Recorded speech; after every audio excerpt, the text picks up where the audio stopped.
Welcome back, Wolfpack. Verlis here, and I like doing a lot of theory crafting. You guys know by now that I love coming up with potential and ideas and stuff. So I was thinking about the top 5 Pokemon from the 6th generation to get a Mega in the 7th generation.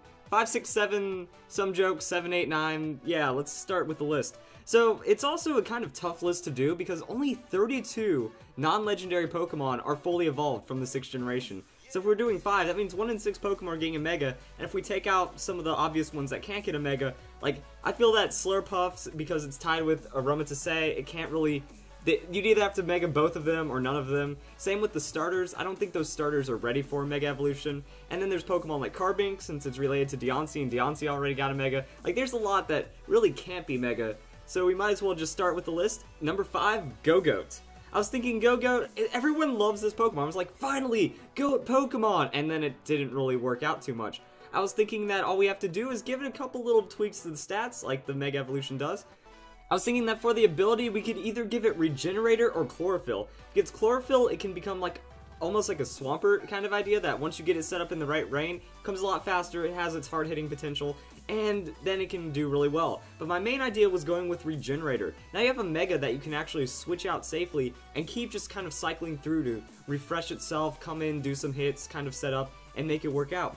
I was thinking that with 130 attack, it'll have a decent sting, and then you can give it a good boost to the defenses, as well as a little tweak to the speed. The speed means that you can invest it speedily, and I was thinking that you can also play like Bulldoze mechanics or something, that if you use Bulldoze, you'll be able to outspeed more Pokemon, and then you can set up Horn Leeches and Leech Seed, become a Sustain Tank, Milk Drink it off, and then whatever. Or you also have, I think it gets Bulk Up, so I mean you have Bulk Up to really use, and then you can get a lot of defenses, get some health back, and play it like a really huge Sustain Tank kind of Pokemon. If we're going like this, we could also maybe put a little more into the defenses, but I didn't want to make it too grossly defensive because 123 hit points is really good. Looking at number 4, I was thinking Furfrou.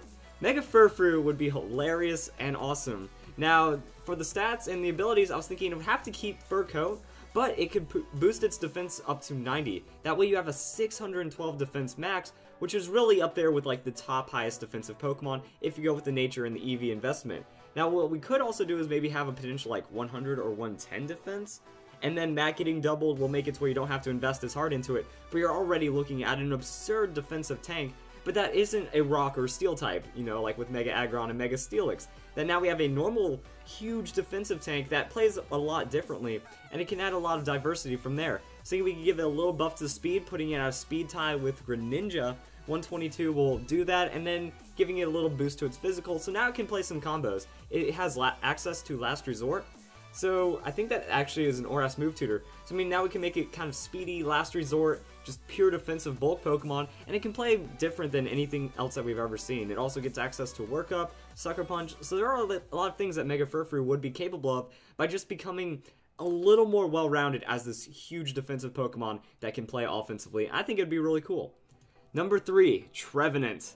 I think that Trevenant, it's just a little short of where it needs to be. That it has good stats, like 110 attack, not bad. With the defenses and everything, you get a bulky Pokemon, and then with its Harvest ability, you have this weird sustain.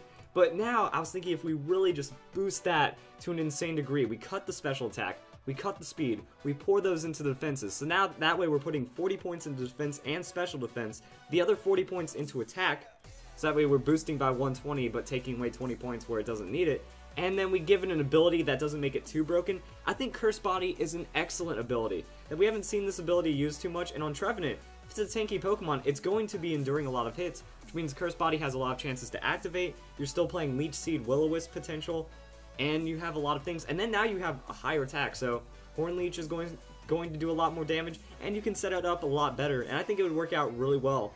I just like the idea that if we play into the ability instead of the ability playing into the Pokemon, it might work out a lot better, and the Curse Body could actually be viable on a Mega Trevenant if we can set it like this. So I think that'd be really cool.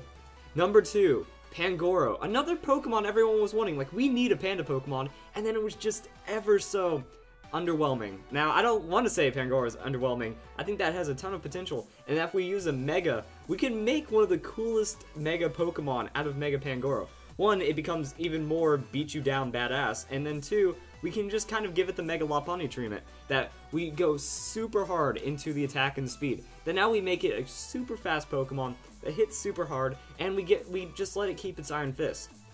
So now we're looking at Drain Punch and all the elemental punch potential with the 164 attack. So pretty much you're going for a faster coverage sweeper than average that can still be very vulnerable and outsped by quite a few things. That what I was thinking is we can cut the special attack, and then that means we can put 40 points into the attack, 70 points into the speed, and it's kind of like the Mega Beedrill treatment as well. So I mean, you're also going to have to use that first turn. Do I want to endure the hit? Do I have to give this Pokemon some defensive boost? Do I have to sacrifice some coverage for a protect?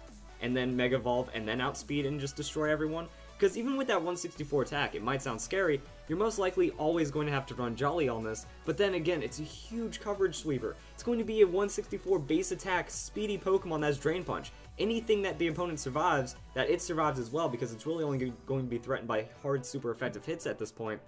It could be really amazing to watch. That, you know, now it either just starts scoring KOs, it throws in a power-up punch, it has all this outspeed, and I think it could be a really exciting Pokemon, but it is still very vulnerable, that we're not boosting the defenses in this case, and that, you know, if it gets outsped, outscarfed, outsupered, it's still vulnerable while having a lot of potential. So I kind of see it like a slightly less damage, slightly faster Medicham that's built a little different than Lopunny, but still provides its own bit of diversity, because Lopunny wants to play a lot more on that high damage side, Pangoro can be a little more on the coverage, and I think it could be very interesting. And then number 1, Noivern. That all the Dragon-type Pokemon are in their cool kids club of having all these Megas, Noivern, it could probably go the Aerodactyl route. I was thinking we just massively boosted special attack, massively boosted speed, and we let it run from there. To give it a little extra damage, I was also thinking about giving it Sheer Force as well. That with Sheer Force, it's going to boost pretty much everything it uses by 30%, and it's going to look pretty solid from there. So 40 points in the special attack, 30 points into speed, 10 into defenses and attack, and I think that could be pretty balanced. 137 special attack Sheer Force Pokemon with 153 speed, so you're essentially using Sheer Force to take away the item, is kind of how I see it. And then with moves like Flamethrower and Dragon Pulse and stuff, that's going to get the boost. You're not going to have a chance for hacks, but you're just getting more power from it. And I think Noivern's a really strong Pokemon as is, but this would actually give it the recognition that people are going to be like, oh, now I don't have to Scarf or Specs it, and it's going to be very solid and a little more durable, which can help it survive a little extra on the neutral hits. And that's my list of the top 5 6th generation Pokemon that should get a Mega in the 7th generation. Hope you guys enjoyed the video, and I hope you all have a nice day.